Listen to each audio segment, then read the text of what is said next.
काळ्या पैशांवर नियंत्रण आणण्यासाठी 1500च्या नोटा बंद करण्याची तयारी गेल्या 8 महिन्यांपासून सुरू होती। आजचा हा निर्णय राबवण्यासाठी नाशिक प्रेसला 1 रुपयांपासून ते 20 रुपयांपर्यंतच्या आणि 500च्या नवीन नोटा छापण्याच्या ऑर्डर्स देण्यात आल्या होत्या। म्हणजेच मोदींनी दूरदृष्टीने निर्णय घेत ही तयारी आधीच सुरू केली होती हे स्पष्ट झालंय। 2000च्या नोटा रिझर्व्ह बँकेत गेल्या 8 महिन्यांपासून छापल्या गेल्यानं 2 दिवसात नवीन चलन उपलब्ध होऊ शकणार आहे। त्यामुळे महिन्याभरात सर्व व्यवहार सुरळीत होऊ शकतील हे नक्की। याचा आढावा घेतला आमचे प्रतिनिधी योगेश खरे यांनी। 500 आणि 1000 रुपयाच्या नोटा बंद करण्याचा निर्णय जरी आज झालेला असला तरी याचं अंमलबजावणी मात्र ही 2.5 ते 3 महिन्यापूर्वीच झालेली आहे। नरेंद्र मोदी यांनी ही तयारी जवळजवळ 3-4 महिन्यापूर्वी सुरू केलेली होती आणि त्यासाठी नाशिकच्या सिक्युरिटी प्रेसमध्ये काम सुरू झालं होतं। आज नाशिकची सिक्युरिटी प्रेस आणि तिथले कामगार पूर्णपणे सज्ज झाले आहेत आणि या कामगार संघटनेचे अध्यक्ष आपल्यासोबत आहेत जगदीश गोडसेजी आणि सुनील अहिरेजी।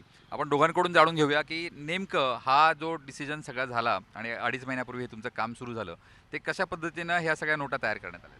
गेल्या महिन्याभरापूर्वी 500 रुपयाची नवीन डिझाईन आम्हाला प्राप्त झाली।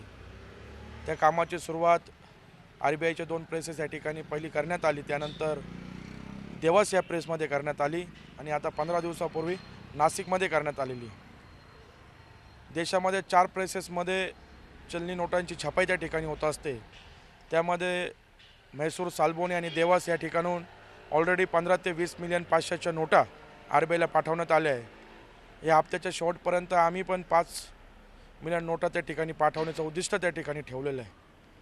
त्यामुळे या निर्णयामुळे निश्चितच सामान्य जनतेला थोडा त्रास त्या ठिकाणी सोसावा लागेल, पण या निर्णयामुळे देशाची जी आर्थिक परिस्थिती आहे, देशामध्ये जो काळा पैसा आहे, जो भ्रष्टाचार आहे, याला निश्चितच आळा बसणार आहे। ओके, याच्यामध्ये कामगारांचं एकूण यामध्ये नाशिक सिक्युरिटी प्रेसला या नवीन निर्णयामुळे काय फायदा होईल?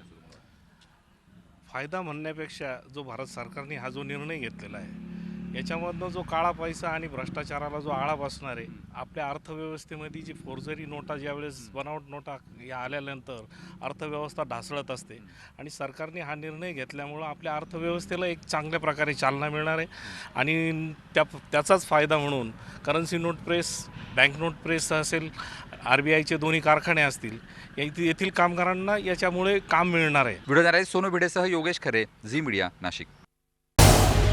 झी 24 तास रहा एक पाऊल पुढे।